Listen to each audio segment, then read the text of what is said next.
She's one of our Braveheart leaders, and she kept getting people's opinions, you know, oh, you look good, and to her. And so what she did was she made a t-shirt, a couple of t-shirts, and she wore this t-shirt under her shirt, the regular shirt, and it said, "Did I ask you for your opinion?" And so the plan was, if she got, you know, approached by someone, or, you know, just feeling uncomfortable, because it happened all the time in New York City, then she would pull up her one shirt and kind of flash him this other shirt. And once she did it, she happened anymore. And so I asked her, I said, do you think that that, you know, helped you to stand in your power because you had a response? And for her, she's a very contemplative person. She's not a fighter. You know, she's not a get in your face kind of person. And so she needed to contemplate that too. But that was what I felt happened. She felt, you know, she had done an action already.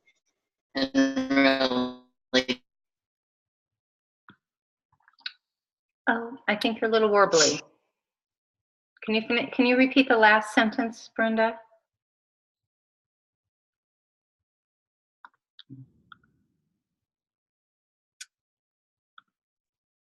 Oh.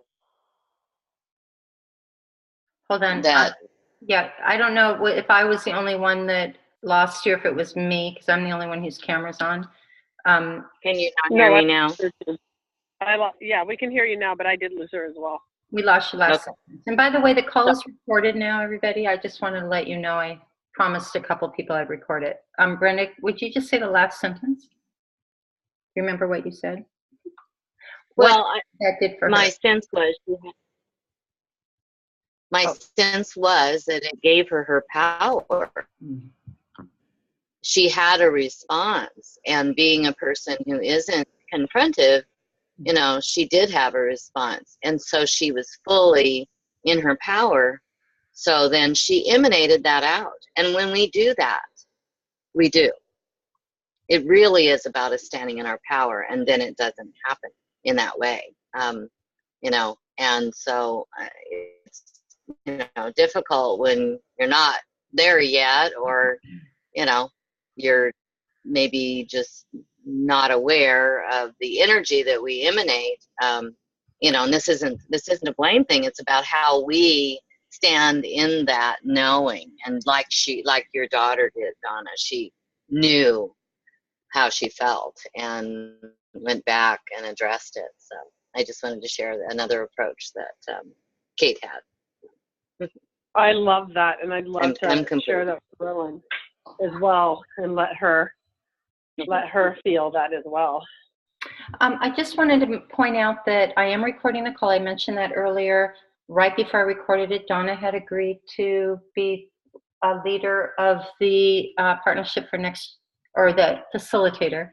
You're all in shared leadership of the partnership for a Safe and Sacred Now committee. Namrata commented that you could also do that in rotation, and so everybody will be covered. So that's up to however this committee wants to convene. Maybe that next meeting, because there has been a first and I think a second meeting, that we can all figure out how that shared leadership works. So thanks for that idea, Namrata, and it's generous of you. Who's calling in from 925 area? You're muted. It's CJ, sorry. Hi, CJ. Welcome. Great to have you with us by phone. We are talking about, obviously, the Partnership for Safe and Sacred Now and what's next with that. So perhaps by way of email, Donna, would you like to send out an email for a recommended next meeting? And sure. Okay, great. Just moving forward, and now it's all in your court. It's all for you. Yeah, you'll share an email list with me. I don't have any. I could go back and see who was on the list, but if there's more people that want to go in, then that's really great. And CJ, please don't apologize for your presence. Just come.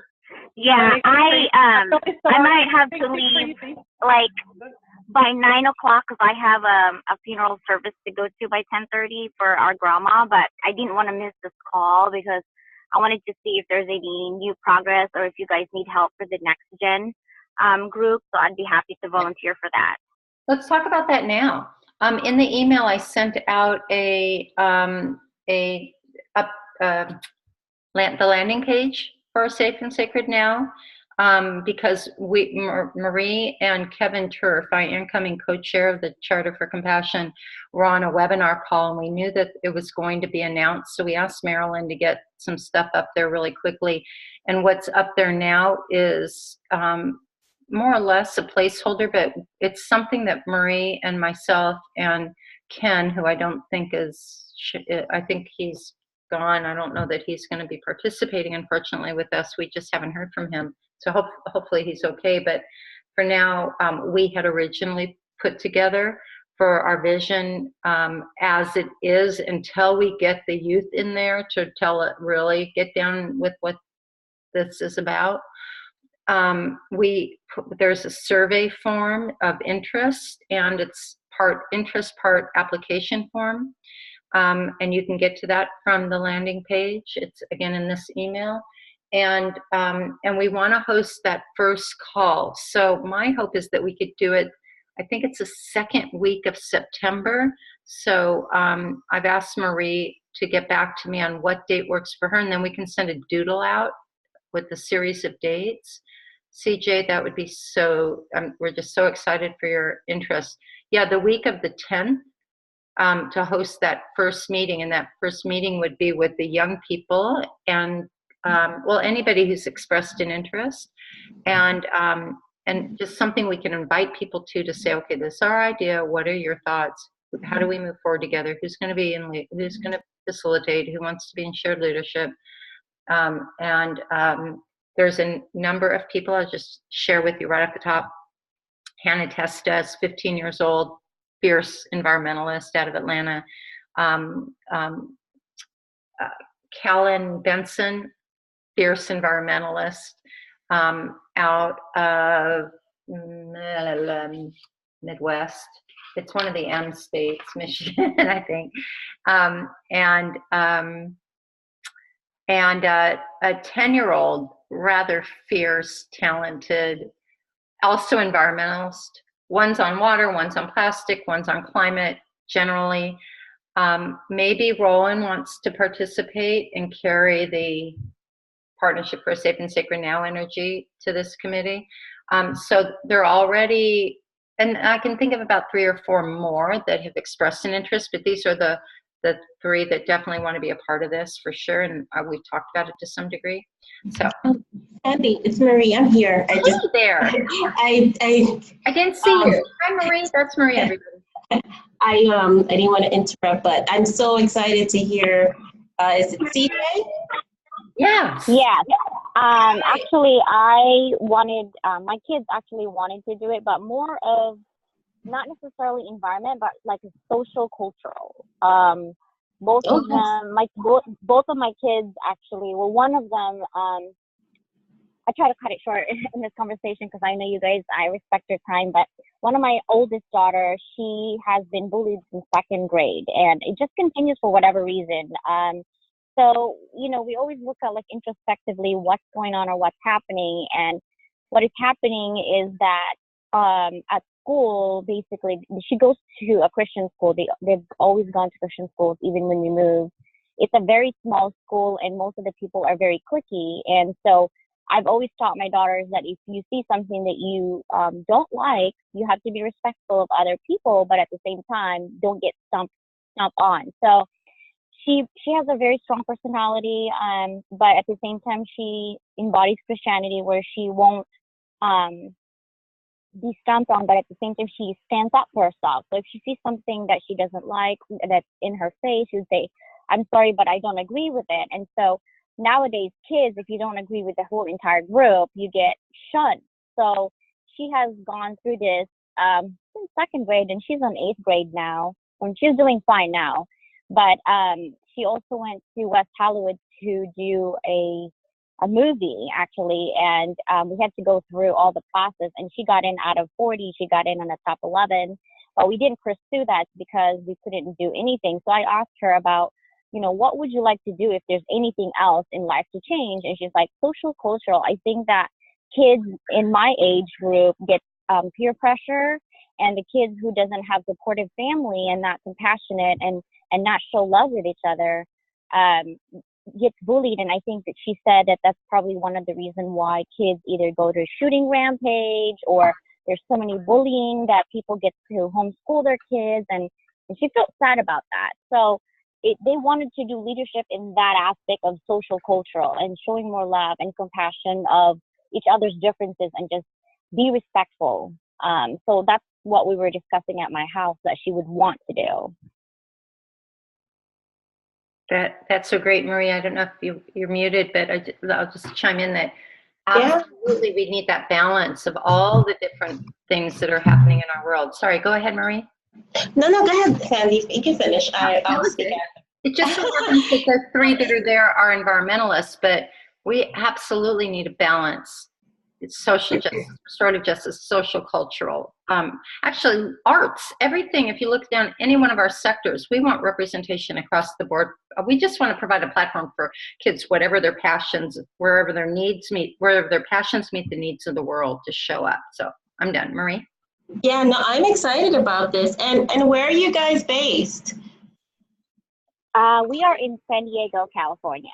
Oh, cool. That's awesome. So yeah, let's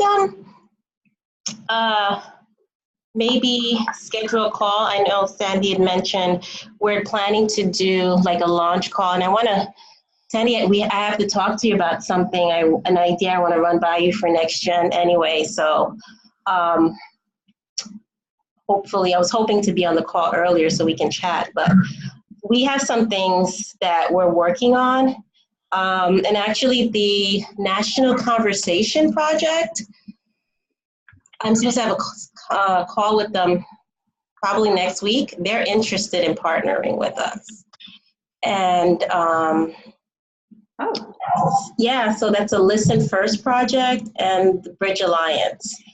And they're good friends of ours, yeah. Yeah, so Bridge Alliance, so the National Conversation Project seeks to mend the frayed fabric of America by bridging divide one conversation at a time. And so they are going to start in October to have monthly conversations. So we have there's other stuff we're going to be working on, but definitely let your daughter know to contact us, and we can look at ways into which she can start getting involved. And this is that would be so wonderful. Yeah.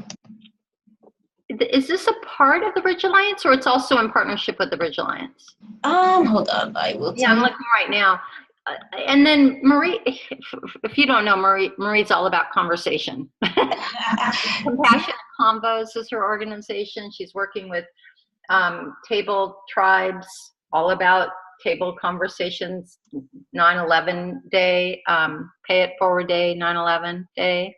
And we just met with the Office of the Mayor for their Thrive NYC yesterday, and they're moving towards initiatives that definitely correspond with what we're working on in Next Gen and also overall the charter, the different sectors. So hopefully we're making steps towards compassionate New York City, but also opening it up to being able to, because other cities are now beginning to look at these initiatives to say, how do we start looking at mental health? How do we start looking at people holistically?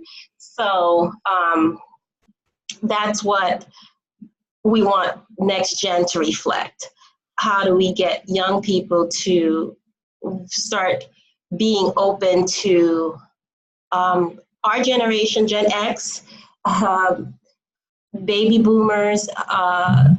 How do we start having conversations that move us forward towards working together and just bridging that gap of what we believe that each generation needs or wants? and to start listening and talk less. So I'd love to hear your daughter's take on bullying, because that is something that is a big problem with this generation, especially with the use of social media. So we're happy. Yeah, we have a lot of discussions about that at our school. And I actually, I was talking to Sandy about this maybe, 3 months ago, and there's just so many deaths in my family. It's not even funny. So it just kind of damper all my ideas, but that's such life. So we just try to celebrate as much as we can. But as far as that's concerned, I have a lot of mini schools here in where I live, and I wanted to do a project similar to the prison video. I was kind of really inspired by Sandy's video showing I think the difference between the 21 days of prisoners when there's a bunch of gangs. I don't know if you guys remember that video, where because of this project of compassion, at the end of the 21 days, I believe, the gangs are friendlier to each other. They commingle with each other. And it was just some type of exercise that they do. It's pretty simple. And I wanted to do that similar project with the schools locally, like start with one school, because I have a lot of people that I know who are teachers in public schools, and this is really prevalent. This bullying is everywhere, but I think it's more prevalent in schools that mingle between privileged and underprivileged families, and you can see the difference. And so I think knowing the difference, being aware, and also adults getting in action saying, hey, I see what you're doing. Can you change it and make it into a compassionate school? If you see some kids who are by themselves at lunch, then maybe you sit with them, or maybe saying hello, some type of activities that basically adults like us volunteers for that school. So I wanted to start something to that effect and see and really study. I'm also a researcher. I love to study a lot of things. And so this is like my passion to do a difference within my community. That's beautiful. Are you referring to the compassion games in the prison? Were they the co-opetition for the women where they had 11 days of no recorded incident of violence? And is that the video you're thinking about, maybe, CJ? Yeah, that's the one. And okay. I actually looked at it's not in English, but it was more of like how prisoners in the Philippines. My aunt is actually pretty close, and my family's in government with in the Philippines, so they're very close to the president of the Philippines. And so, given that there's a negativity around that country saying, if you take drugs, you get killed.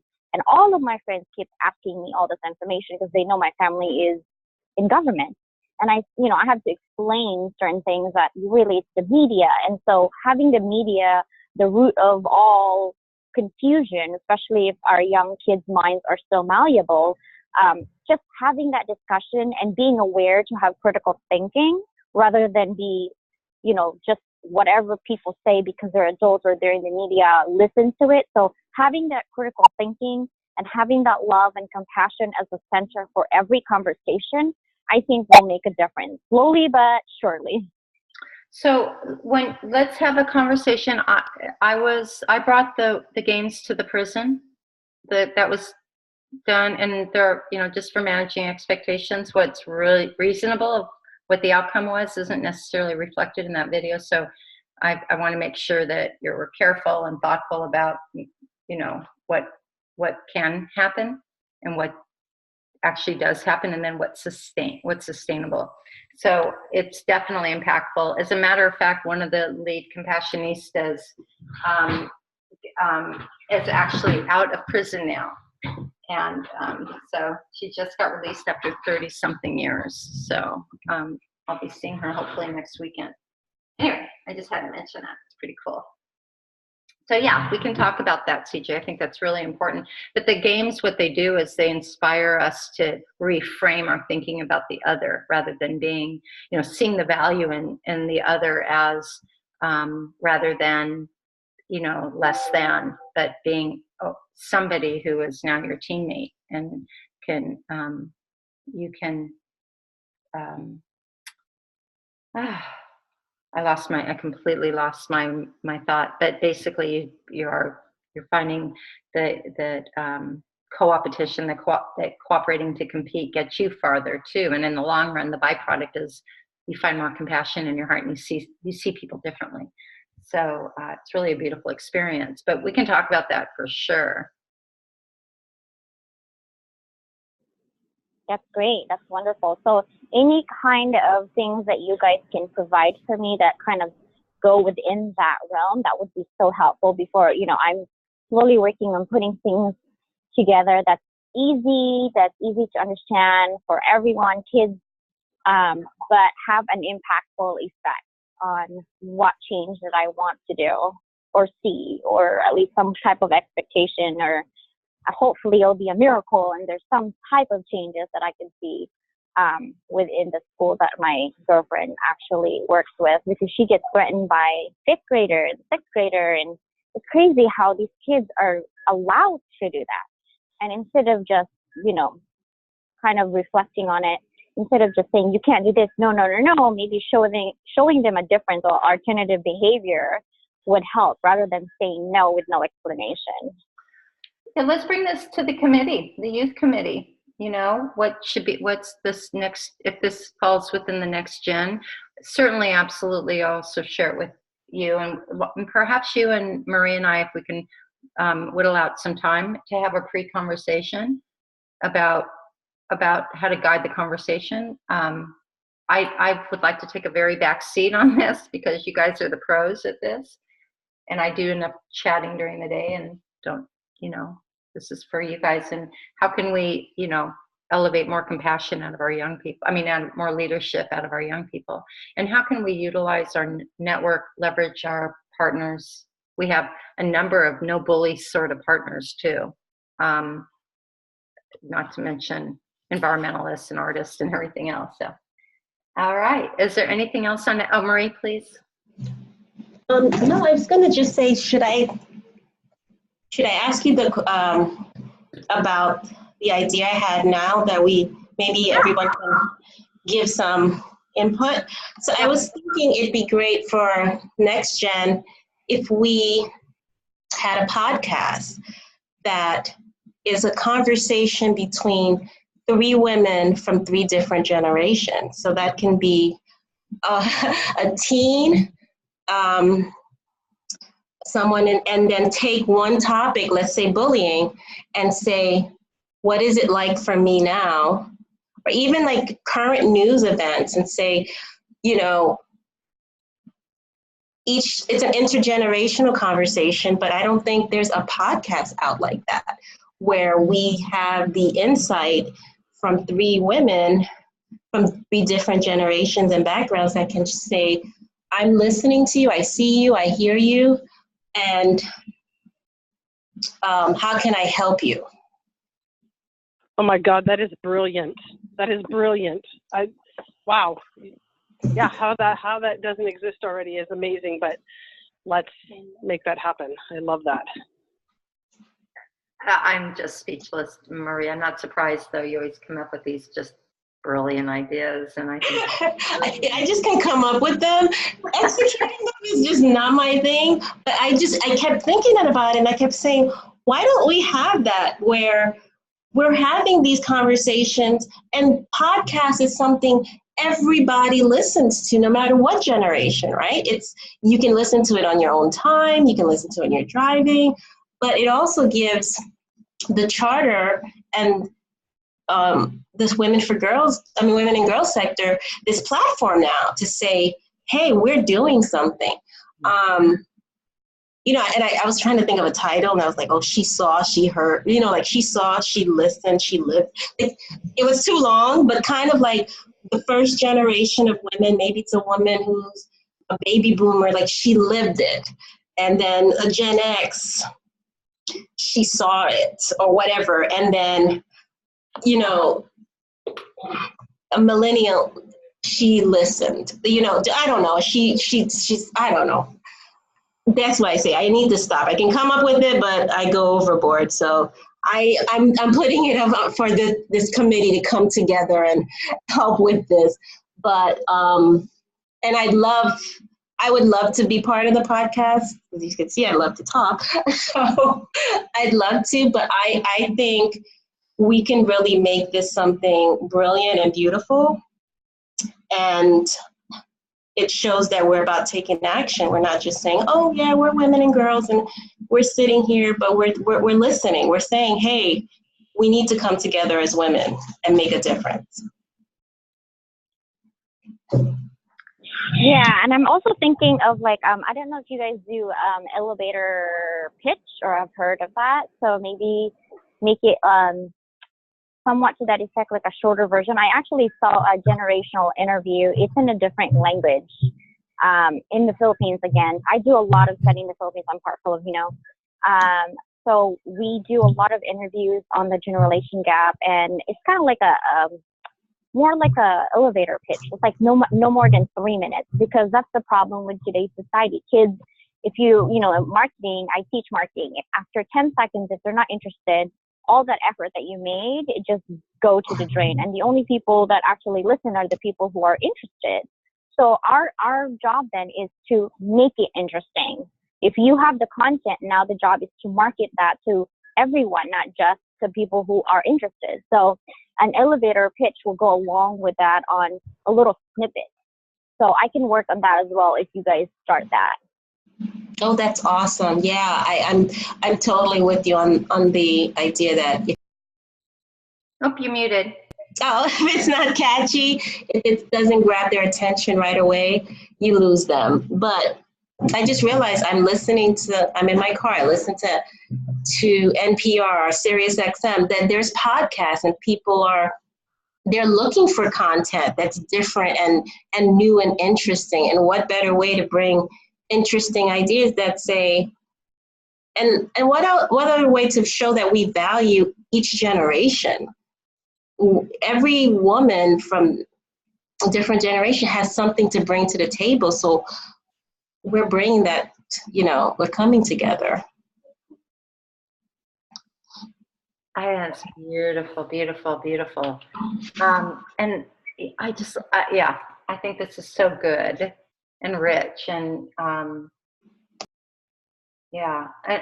viral. How can we just not keep this to ourselves? And it's such a viral solution, giving voice and ears to what everybody has to say. So thank you so much. Do you want to take a second right now before, because I'm sensitive to all your time here. Do you want to take a second right now and look at your calendar and just say, does the week of does the 11th work for you for that call with the young people, and then we can find another time, but we can at least get that on everybody's calendar. Are we looking at September 11th? For the first Next Gen task force with as many of the young people as we can galvanize to come into this committee. But after we do that schedule, I'd like to look at like a time before then that perhaps the three of us or those leaders would like to also get together in advance. Yeah, I think the 11th would be great because we talked about the Paid for 9/11, but also about the fact that a lot of young people don't realize how much of an impact that day had. So you know that as I'm looking at that date, I didn't. I'm like, oh, that's an empty day on my calendar. Guys, okay, Donna, we were talking about this earlier. I just, I need a lavender bath. Okay, so, if you think that date will work, CJ, does that work for you?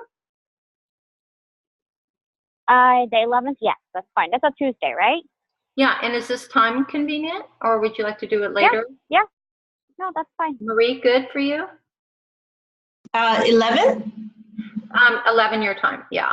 Yeah, that's fine. Okay, cool. So I will put that out we'll get that, and then for us all to get together, why don't we look at that super quick. I'm going to be gone this is part of something that's on my checklist to mention to you all today too. So let's get this off the table. I am going to Hawaii for our 30th wedding anniversary. Leaving the week after next. That means on the 31st, I won't be here to lead ambassador call. Do you either want to skip a call or does somebody else want to run it?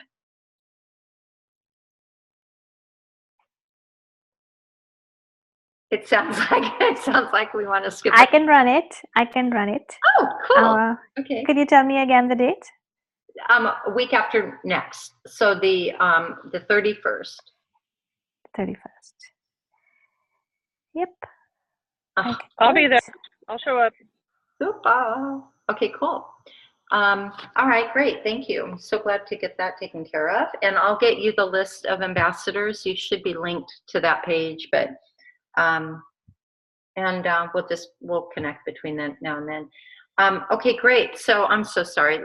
So the week of the and we'll just take this time on this call right now, if that's okay, is next Friday after our ambassador call a convenient time for shadow leaders to meet? By that I mean at least the three of us who to discuss. I'm sorry, which leaders are you talking about, Sandy? For the next gen call. I know we're taking up time on this call for that, so. Oops. No, that's okay. I just whacked somebody's car with my backpack. Oops, that could be dangerous. Let's see. Yes on the baths. More baths are good. If you'll please add me to that next gen email, that would be really lovely, because Rowan did say that she doesn't, she's 13. She's like, yes, I want to be involved. What does it look like? And I said, yeah, I'll get that information to you. So she does want to represent a safe and sacred now in the next gen type of thing. So if I can stay in the email loop for that, that would be great. I'm sorry about the background noise. I'm walking into my studio. That's okay. So yeah. After work, will she be in school? Will the 24th at 9 o'clock work? Or she will be in school. But you know what? I'll keep her out of school for that. Well, actually, it's the 11th that we're going to want her on the call. So, but that's the same thing. Should we move that next gen to a little bit later in the day? Well, she gets out at 3 and she goes to school at 8:30. But, it's like, I think this is an important thing. And I think that you don't always learn things in the world in the classroom. Although she's in a constructivist expeditionary learning school, you still don't learn everything in a classroom. So if I have to take her out once a month or twice a month for this meeting, I'm willing to do that. Well, no, actually, we should be thoughtful. That's really good, but we have other kids that we're inviting.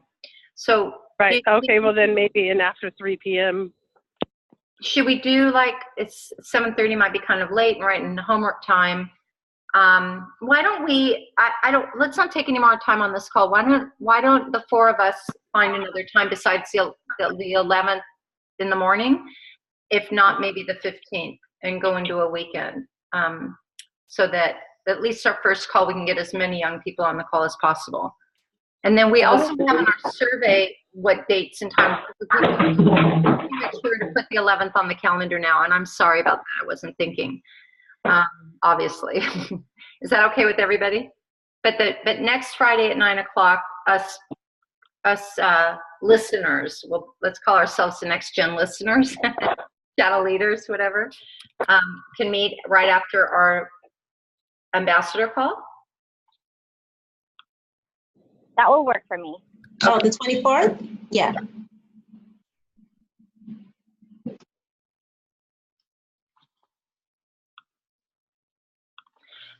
And does that work, Marie? And then, Marie, you're muted, maybe? You are muted. I thought I said yes. I keep clicking and thinking I'm talking, but I'm not. Yes. I record videos. I always record opposite of what I think I'm recording. Okay, so and then we're going to get the jury out through the survey to see what works for. So we're just going to float on that 11th date. Sorry about that, but for sure we're meeting next Friday. So cool. Okay, so wow, what a robust conversation. Thank you so much, and thank you, Brenda, for your anniversary wishes. I put a couple links in the chat window here, everybody. Rianne Eisler, Jean Shinoda Bolin, all of these, Sharon Salzberg, so many amazing women are speaking in this several-day Shift Network. It's a free webinar and so pertinent to what we're doing here, and thought you might want to sign up for it. Also, I want to let you know that we're a little behind the ball on this one, but 11 Days of Global Unity is 9/11 and 9/21, and that and day 7 is on women. Every day of the 11 days has got a different theme: the environment, social justice, so on and so forth. And on the 11th day, on the 7th day, is women. And all things related to improving conditions and advancing solutions for women. And so because Michelle Reed, who couldn't be on our call today because she's taking her grandchildren to the library because it's last day for public reading, she said that she would, I believe she said, I'm waiting actually to get this confirmation, but it sounds like she would do that, 9/11 and 9/21, lead us through the 11 days of global unity. And the idea that she had was revolving around creating tapestry pieces. So we're gonna table that for next week, or by way of email, but she'd like to support us and lead us in that, particularly because she works very closely with we.net, who is the organizers of 11 Days of Global Unity. And I didn't mention the dates for Rianne's program, and sorry about that. It's next week. It's the 20th through the 24th. And I put the link how to register. It's free. So take a look at these women. And it just so happens that 2 of the women in the top line there are, Grandmother Flor de Mayo. I make that 3 of the women there are women whom I so love and admire. So it might be a little biased, but all of them are doing things with the women and girls sector. Another thing, guys, circles of inclusion. Okay, on November 1st at the Parliament of the World's Religions, the morning of the opening ceremonies, we're doing this Alchemy of Women's Collective Wisdom and Power gathering. It's to prepare ourselves and one another for the dynamic week ahead, finding our voice, recognizing our authentic power. Brenda is going to be one of the speakers that morning. We're going to be doing dialogue, mostly dialogue.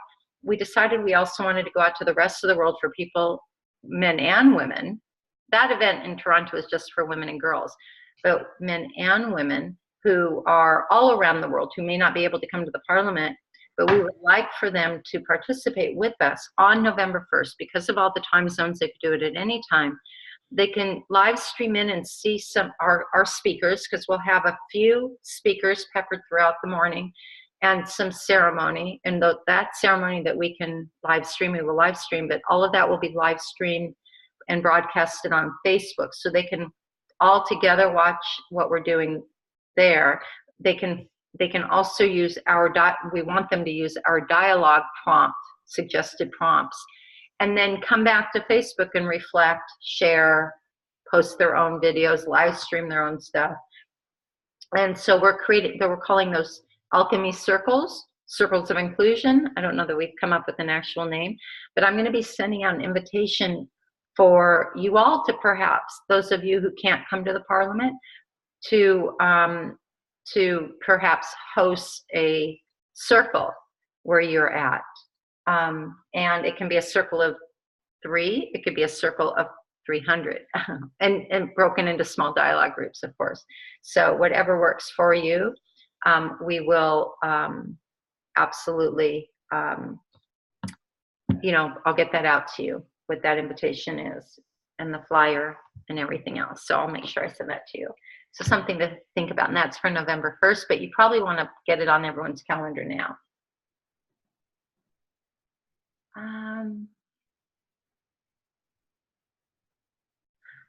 I think that's it for my list of things. I'm going to have to run because I've got a class in 3 minutes, but everything sounds amazing and sign me up. And thank you, ladies, for holding space for me today. I love you dearly. You're welcome. And next Wednesday is B2020 at 8 a.m. Oh, that's it. That was the other thing. Thank you. You're Yeah. welcome. Sign up and join us. Right from the first page. Thank you, Brenda. I knew I was missing something. Or that was probably one of them. Invite people, please, because we really need that support. And I don't know if you saw my note that I also thought that that would be a good platform for the 3 generations talking about bullying. Oh, yes. Okay, and then. I've been putting in the chat window because I've been on the phone. So. Thank you, and I'm sorry. Other notes. Okay, so. Yeah, and thank you so much. And as far as keeping you in the loop, and we're all cities of compassion, hopefully this will all ripple into, that's the intention. The other thing that we want to note is Joan and I is we really would like our ambassadors to tap into what we're doing here in Sacramento on the 9/16. It's 9/16, and so we'll be sending out some information. We would really like anyone in California, and I've mentioned it before, to maybe come on that Sunday. This is where the city of Sacramento is creating events with us to inaugurate basically us becoming a compassionate city, which we officially became last year. And so we've just been working so diligently on this, and there's a lot happening. And they've contributing, thousands of dollars to do this and to start implementing also classes and all kinds of things happening to become a compassionate city from the government seat. So this is, a real ignition for California. I think that's phenomenal. Just because I get flooded, if there's, and I know, we'll get something to you. Send it to me, I'll get it out. But may I say, I don't see anything coming from Compassionate California, and they've got their finger on the pulse of all of the cities of all the critical mass in California. Yeah. So I would I'd like to beat that bush if I were you, because like I said, Okay. they've got the newsletter, they've got everybody's email address. Okay. I don't have access to that anymore. If I do, I don't have the time, but I will try if I have to, but I think I'd be overstepping my bounds because I've stepped off that committee. So, Right. But I would give Faye Love a call, because she's also I think she's working on Pasadena, California, becoming a city of compassion. I just heard from her on that. So Yeah, is there a way that the charter itself could also be of assistance on any of that? Whatever you send to me, or either send Marilyn an email directly, or whatever you send to me, because I'm representing women and girls. Right. Here. I just happen to also be very close with the Cities Initiative in Maryland, but you also have a red line, I should say, to Marilyn Turkovich. Yes, and I also just we really wanted to have, though, the support of the women and girls ambassadors, because I just feel like we're a cohesive team. So whatever. But I know we're all doing everything in our own sectors too, so I get that. Well, I don't want to stay in a silo. I'm just saying, absolutely, we'll do everything we can. You can leverage another avenue. Yeah. We're just now really getting more things cohesively, designed. It happens so fast, and then they wanted to act on it so fast. So, like, wow, okay. I know, and it's that's what you have to do in this world. It's like you respond when the time is right, because you're hitting the heart center. And CJ, when you first, I think it was your first call when you were talking about your engagement in your city, and we talked about what does it mean to be a city of compassion. This is a city to watch and see how they've done it. I mean, your situation, or any other situation on the planet, is going to be unique. But there are some things that, you've got beautiful models of what works, and sometimes it can take a few years, sometimes you become a city of compassion and then nothing happens until you push it and say, Mayor, you signed the charter. We've officially, we're not doing anything. Come on, Yeah, and I think our city right now, the whole topic is how to provide help on girls who are sex trafficked, because we're so close to the border that that's kind of like what the city is initiative, even including my church, that's their main initiative right now. So this would definitely go hand in hand with that. I'm trying to just kind of loop it in and kind of thread it in how compassion really is for everyone. You know, it should be in everyone's mind. So I'm hoping that I will meet the government within my city to have the city of Escondido to be a city of compassion. That's my goal. So any support I can get from you guys, that would really be so cool. But unfortunately, I have to go right now to Sandy. So any emails that you can send me, I'll be happy to help in any way I can. My pleasure. I'm putting everything that's been mentioned on the chat, so everybody will get a copy of everything. And here's how to register for Wednesday's call. And if you're calling in or listening to the recording, just go to the Charter Women and Girls page, and it's at the very top. Okay, and and even if you can't be there, register, because you'll get a recording. But do try to be there and engage, because there is the after party, and you want to hear what these brilliant women say real time. Okay, CJ. Perfect. Thank you so much. Bye-bye. Okay, good. Okay, thank you so much. So much good stuff, right? Yes. Thank you, Namrata. Namrata will be there and we'll spread the word. I'm just looking down my list just because I feel like so much good stuff and energy is. I mentioned right before, I don't know if you were on the call, Brenda, but perhaps before you came on the call, I was sharing some advice or some wisdom that you had shared with me with Donna. We were talking about, I was sharing that, you know, when I feel like my nerves are on end, or where there's so much going on and I just need to calibrate, but I can't seem to, you said so calmly, you said, it's just your cells looking for direction.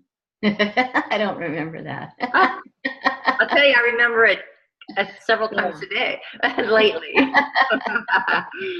Because I'm dealing with just not, I mean, it's not the regular stuff and wanting to be responsive. And then I've got all these other projects and then preparing for the parliament.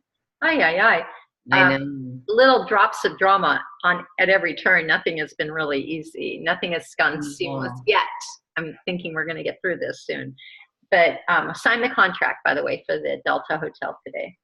I saw your email recent and I was like kind of blown away. Congratulations on that.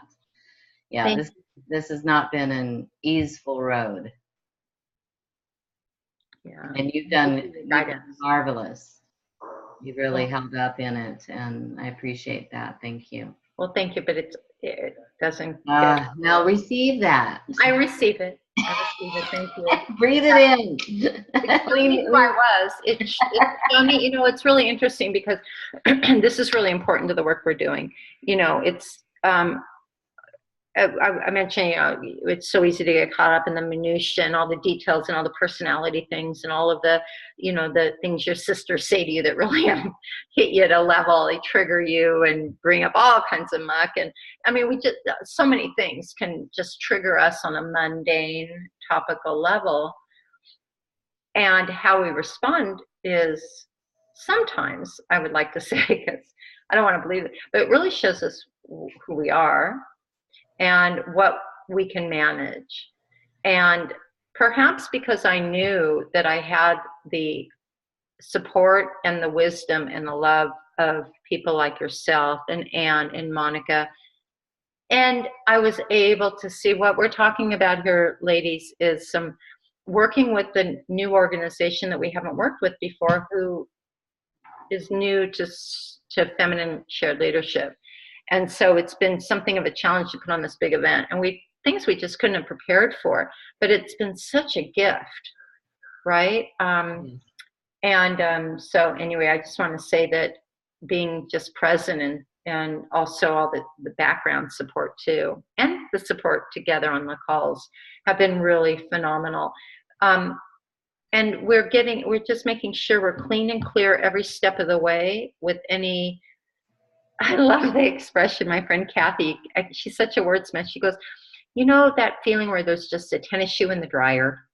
You know, that there's just that just boom, boom, boom, or pebble in your shoe, you know? And, you know, it's that we're getting those tennis shoes out of the dryer, the dimes out of the dryer, you know? It's like, so that it's not only a memorable experience, it's that much more meaningful to us because we knew what we did to get there. Yeah. Yeah, it's really been wonderful. We've got to learn a lot, that's for sure. Yeah. I Well don't, done. I can't say I know exactly what you're talking about, but I do agree. Sandy, you've been doing a great job. So, yay. Oh, bless you. Thank you. I can't wait. All four of us are going to be in the parliament together. This is like, oh my God, I'm just going to lose it, you guys. I'm going to lose my grace. That's not what I wanted to say. I think we all deserve to lose it, and it'll be so much fun to lose it together. That's the best. And I want to thank you for introducing me to Kate. I had such an awesome call with her, Kate Tranga from the Environment and Education Center. Good. Oh, it was so wonderful, and we are very excited to meet as well. Will she be part of the 1st November circle? Yeah, she'll be there. I have to share with you all January is going to be really exciting. We have a new board coming in. Marilyn won't be, just having to carry all of this. She's got a really good supportive board. And we're going to see some changes on how we work together with other sectors. And Kate, for those of you who don't know, or those of you listening in, is the director of the environmental sector. And all sectors have been paying attention to how we organize, even though we're going to be unique no matter what we do. We're a great model for others, other sectors. So we're just in the embryonic stages of this organization. I kind of want to get in a time machine and float, 10 years down the road, but I don't, So I just want you to know I offered to join Kate's sector. I told her I'd be happy to help her shape the vision because I think they're kind of, again, at that space starting from scratch, and I love those spaces. So I'll try and join her calls too. So great. That's so great. Oh, I love this. Okay. For now, I don't know. I don't know if I'm depleted or full. I'm depleted and then I feel like there's nothing else to empty, and I'm full with joy. So thank you, Paul. Is there anything else? No? Everybody good? Okay, Maria, I'll send you an email, or perhaps, wait, are we going to talk after this call? Do you want to hang on? Yeah, it's up to you. It sounds like you have a lot of working on. You good? Let's take a second at least and look at our calendars and just check in. Okay, cool. All right, ladies. Well, thank you so much. So exciting to be here today on the Fridays. Thank you, everyone. Bye-bye. Bye. Take care. Have a good day. Bye. Bye, everyone. Bye, everybody. Bye-bye.